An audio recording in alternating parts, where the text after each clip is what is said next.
Gavin Myers runs a seafood export business at Port Lincoln on SA's west coast. He has customers in Australia, and around the world, eagerly awaiting his wares. Guess who gets their dinner first? The people in Singapore get their product before anyone in Sydney will, Mr. Myers said. That's because we are using predominantly road transport within Australia. But the Singapore guys are getting to it within 36 hours of most of the goods coming out of the water in Lincoln. That somewhat surprising fact speaks to two things.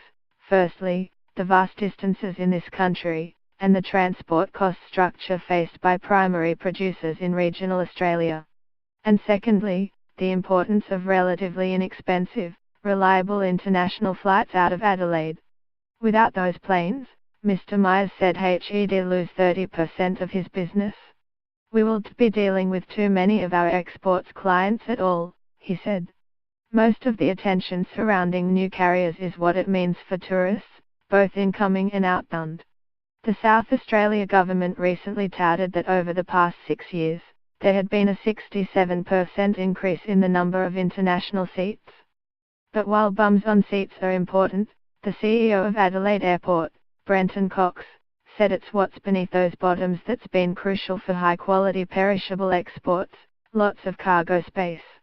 It was that long ago that 30 to 40% of our exports had to make the long haul on a truck to Sydney or Melbourne, predominantly to then go out to reach our international markets, Mr. Cox said.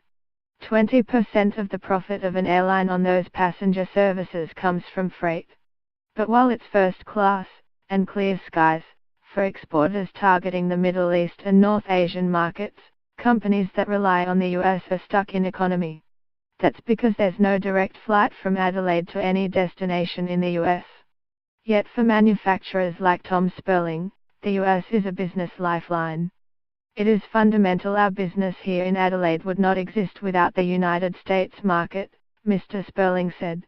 In a year that's been defined by the loss of Holden, Mr. Sperling is keen for people to remember that we still make stuff here.